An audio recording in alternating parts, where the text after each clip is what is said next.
Hey everybody, Kairi 091 hanging out with you for this week's episode of Kairi's Cards Cast. Woo! Hey everybody, Brian Lutes, field correspondent, hanging out with you from the front lines out here in San Francisco. I'm all packed up. That includes my Wi-Fi. Cable modem been returned to Comcast, so I had to be called in right now from the field where I'm currently an operative who cares a lot about sports for you. We weren't sure how we were going to make this work with Lutes not having access to any type of VoIP client, but I figured that it was more important that we figure out a way to make it work because, I mean, we're about to start the regular season, and so we have a lot of important stuff to talk about, and it wasn't really something I wanted to waste my time trying to do on my own, but there is a lot we got to look forward to this season. For example... Yeah, go over it. I'm on the phone. I am looking forward to being present at the season home opener for the Cardinals when they're going to play the New Orleans Saints on Sunday afternoon. How about you, Lutes? Woo! Ric Flair here, guys. Field correspondent on the phone. I cannot wait for this game. Me and Kairi are going to go hit it up. It's going to be great. And I'm a little bit more of a Cardinals fan than Kairi is because I'm also going to the second game in Chicago at Soldier Field. I almost said Soldier Field. But yeah, you know what I'm saying. I'm not doing that. I'm not going to Chicago because I already know about the Bears. Quit doing the Ric Flair woo. What is it? Dude, I'm in fucking figure 4 this season, bro. I was about to make a figure 4 reference. Well, I mean, if you're going to make a Ric Flair wrestling reference, that's pretty much where you're headed. All right, so this week we're not going to have... Oh, hang on. I meant this week we're not going to have... Top 5. Because instead of having... Top 5. We're just going to pick the division winners from each division that we believe are going to win this season.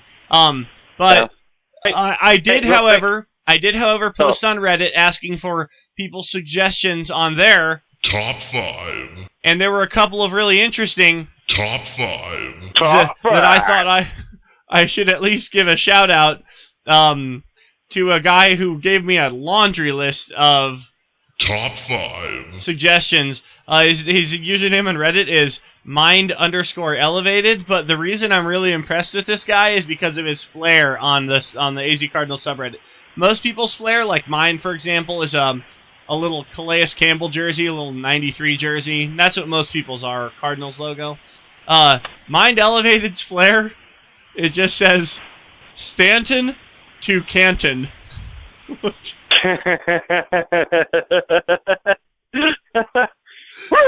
Hey, can you do me a favor and sample that Ric Flair thing and just fucking bring it up constantly? Or how about this, man? How about top 5 Kobe Bryant championships? What? No. Next week I'll have an official. I can't do it. Woo! Next week I'll have an official. Woo! And we'll use it. We'll use it regularly. And anyway, all my neighbors are like, God, I hope he turns wrestling off soon. Did Lutes have Ric Flair over for dinner? What the hell? Seriously, Nature Boy in the house. All right, so let's get started. We're gonna pick our division winners for the end of the season to open the show.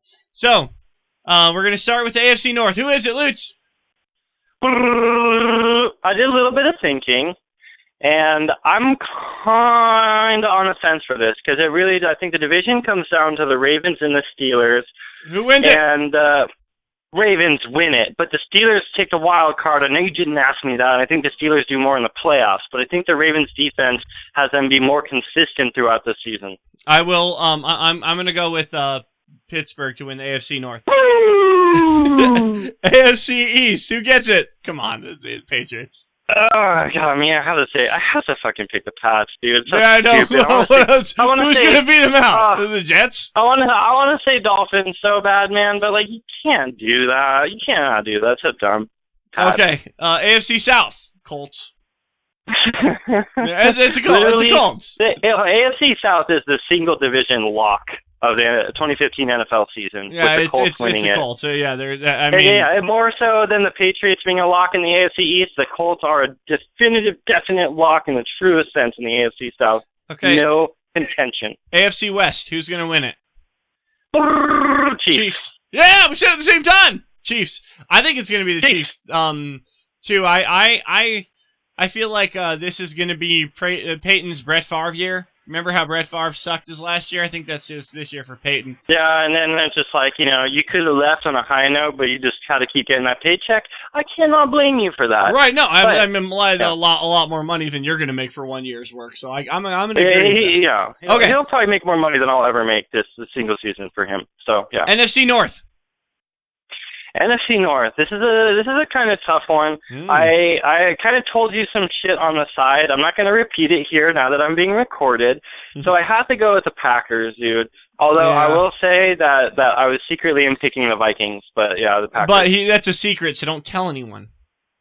Yeah. Okay, all right, okay, listeners, you guys, don't tell anyone. Lutes picked the Vikings. He said Packers. We do not want it to go to the Vikings fans' heads any more than it already has. These guys are crawling out of the woodworks right now. I don't know where they all been, man.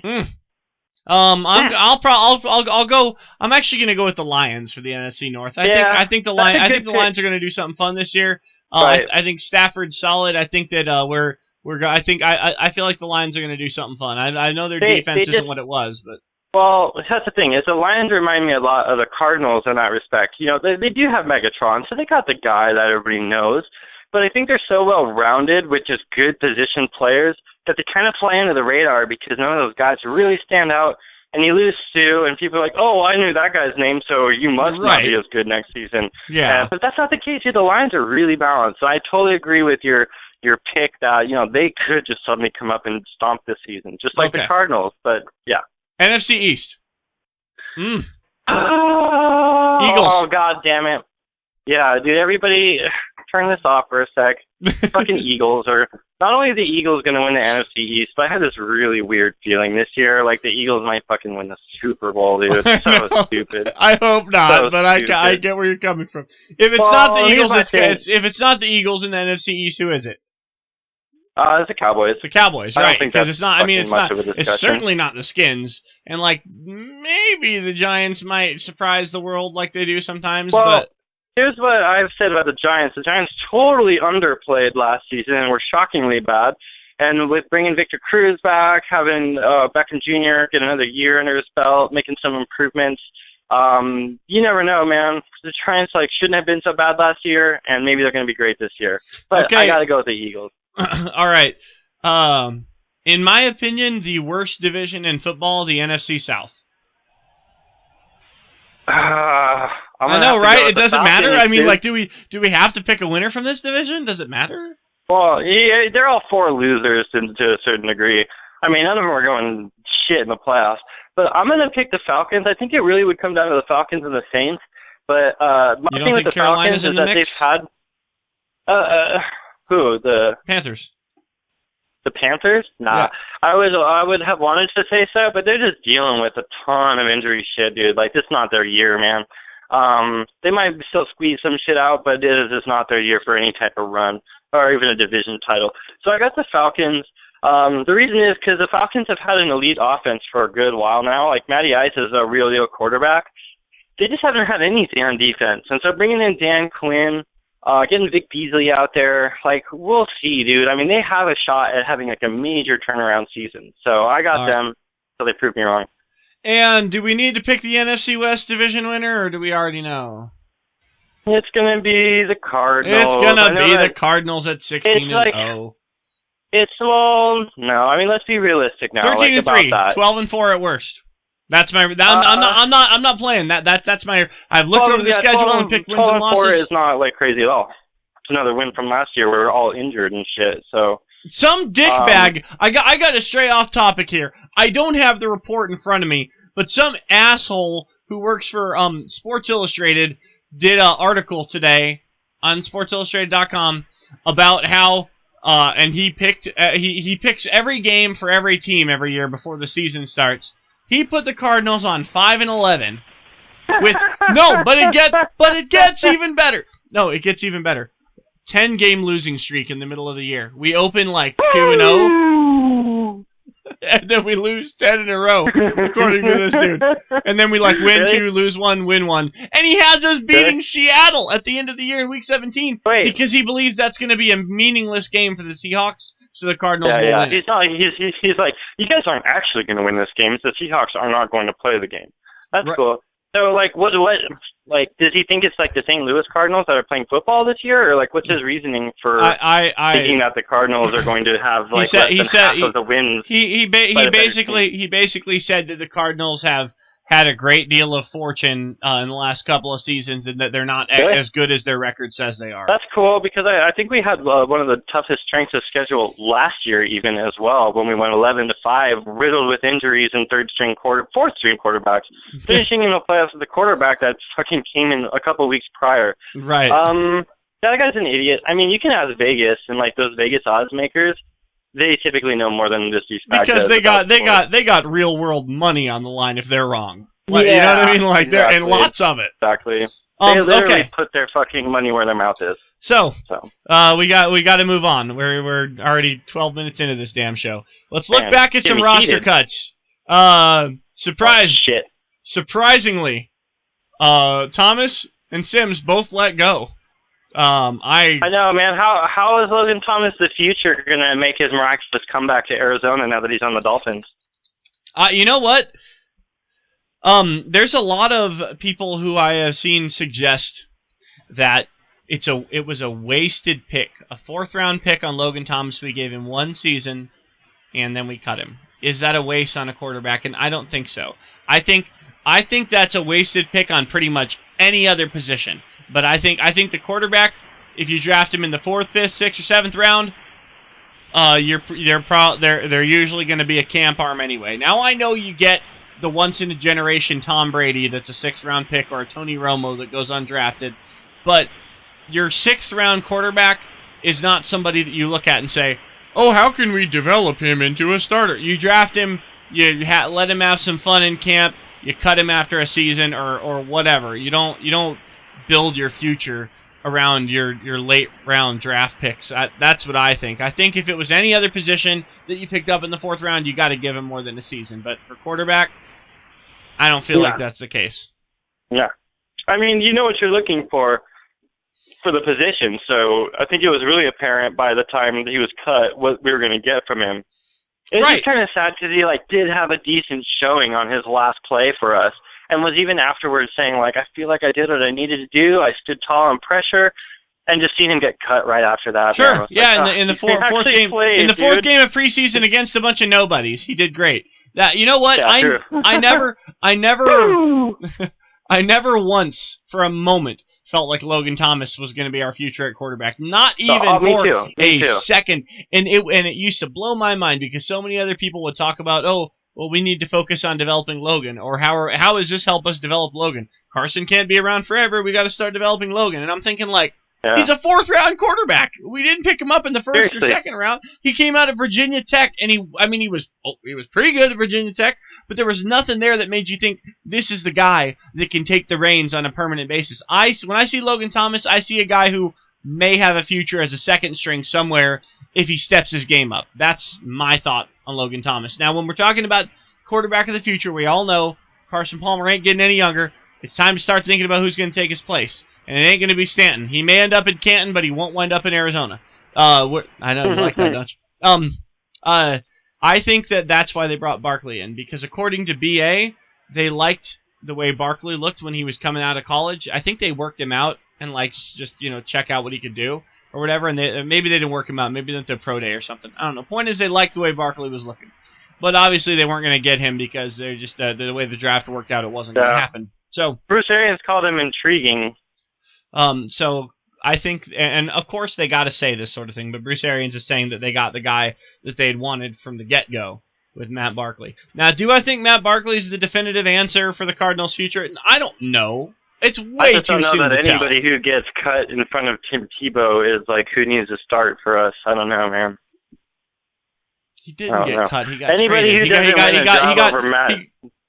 Over Mark Sanchez, dude. I don't know. Okay, there you go. See that one's the stinger right there because he got traded. Tebow just got released, which means he got let go for nothing. At least they tried to get something for Barkley. But they kept Sanchez over Barkley in Philadelphia. And what does that tell you? Obviously, they feel like Sanchez is a more proven commodity.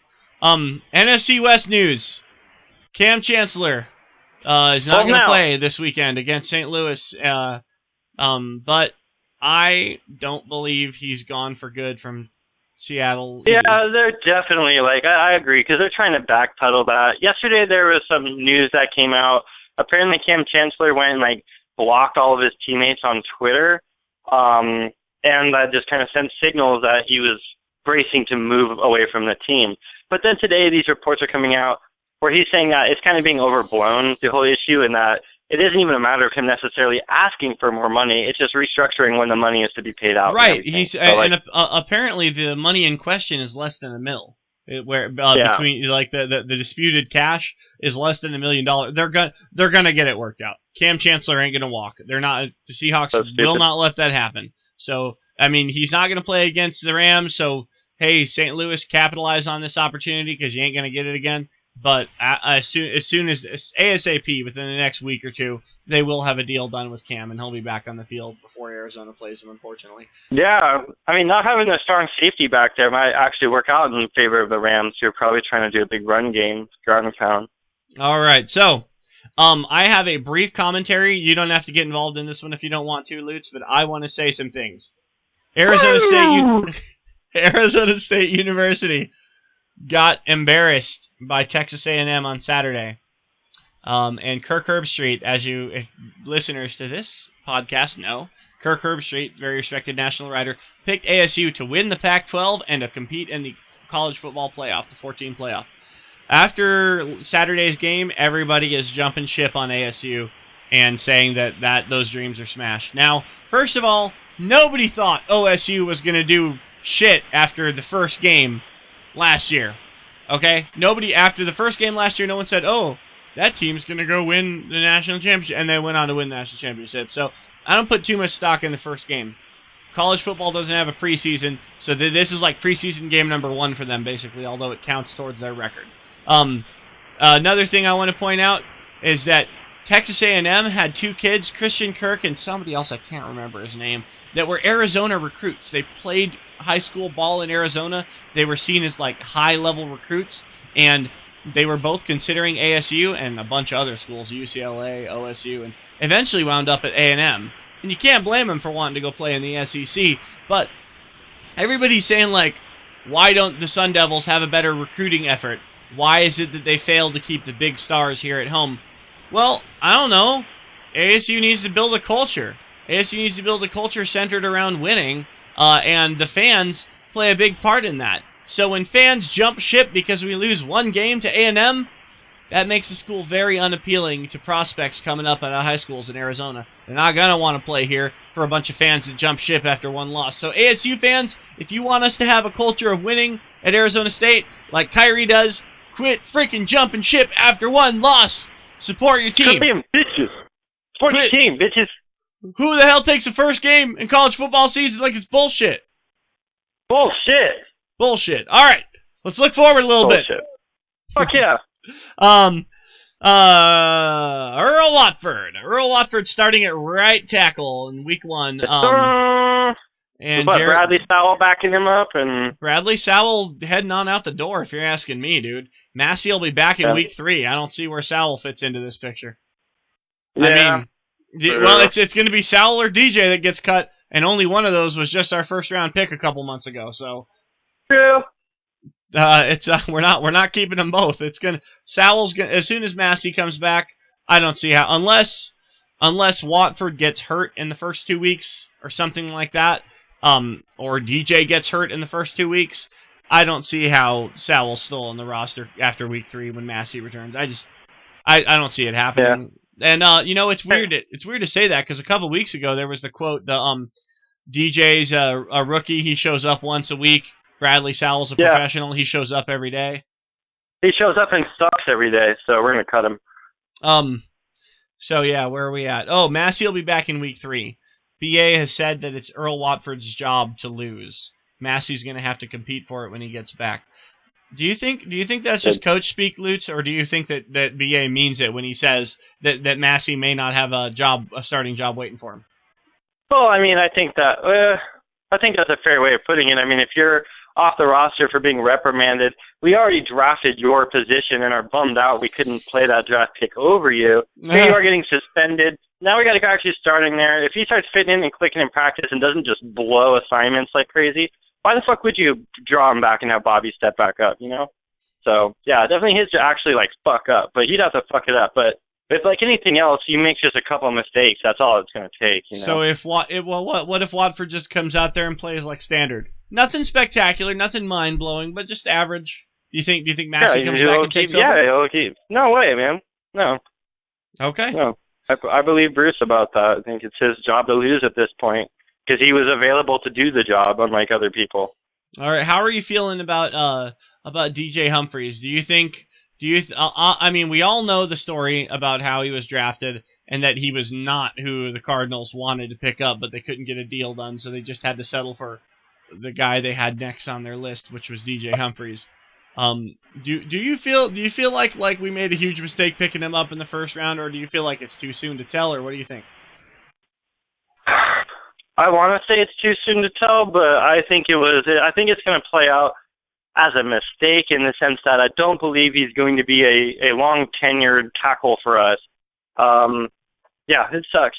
But I don't know, man. Like, I just don't like his freaking work ethic. Like, I'm telling you, dude, Cash Out Hump, that says so much about the guy. His Twitter handle says so much. I know it sounds petty, but it suggests his work ethic. He's not trying. He doesn't show up. He doesn't take it seriously. So, yeah.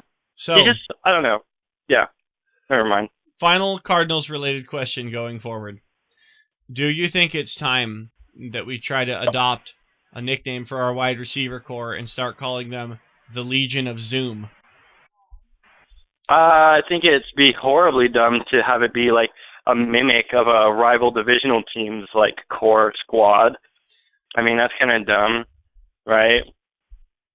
You know? But you don't think Zoom, so? Zoom, they're fast. Legion of Zoom. Well, I like Smoke and Fire, but because that's what they call John Brown and J.J. Nelson, Smoke and Fire. I know, I actually really like that too, but I think that it's a little early. And there's to only give two J.J. guys Nelson that are a the nickname. Zoom. And it's not even our receiving core, it's like our skill position core that's Legion of Zoom, because I think that David Johnson and Chris Johnson are going to fit into that category also. J.J. Nelson and John Brown are freaking speed racers, demon on wheels. They're demons, and they're going to be chasing after someone. Well, some are going to chase anyways, we're going to end the episode really soon here with a brand new feature called Lutes Locks. And the whole point of Lutes Locks is where Brian Lutes is going to give you some locks for some upcoming games. And these are locks that you can take to the bank. Yeah. Take my picks. Go cash out your 401k. Take this shit straight to Las Vegas. You'll thank me. Here we go.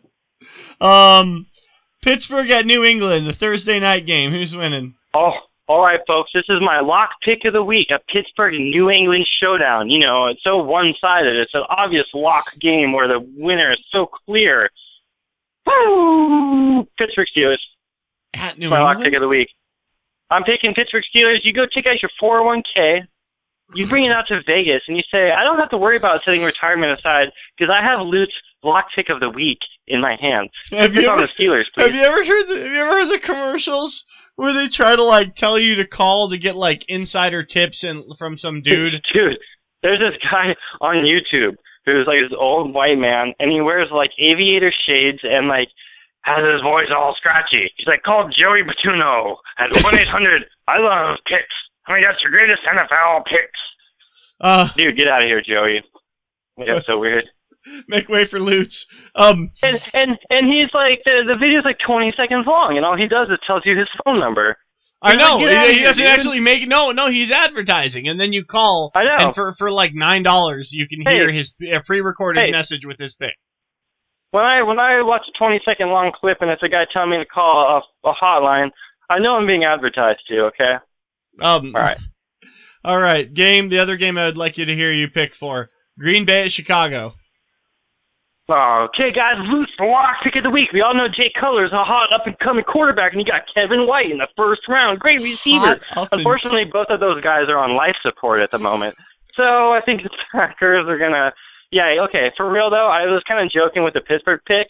Although I do believe they're going to win, I don't think you should put any money or any type of wager on that. However, you can go cash your 401k out and stick it all on Green Bay to pull this one. But the odds are so shitty, obvious that they're going to win. It's probably not even worth the effort because you're not going to get much back for that. You're going to pay more in early withdrawal penalties exactly. and you're going to win off the bat. The VIG, right. They won't even cover the VIG for your bookie. Okay, so finally, the last game I want to hear you pick, Lutes, is Baltimore at Denver.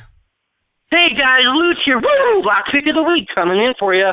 We got Baltimore playing Denver Broncos. Wait, where are they playing? In Denver. Oh, you did mention that. It's a good one, right? I'm gonna have to. It's a good one. Here's like where I'm kind of stumped on it because I think that a defense has the better probability of playing good week one regular season than an offense will. Fuck, dude. I hate the Broncos. Fucking give me the Ravens.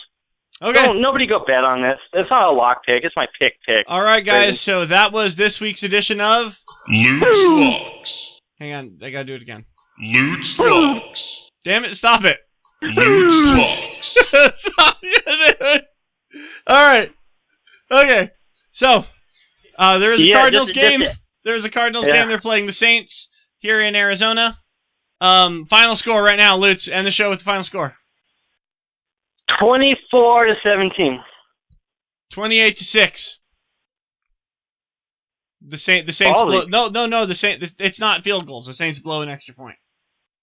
It's a longer kick now. Nice. All right, guys. We'll talk to you next week, and hopefully Lutes won't have to call us from a payphone. Yeah, guys. Lutes is going to try to be like living in a place by then. Wish me luck. Bye.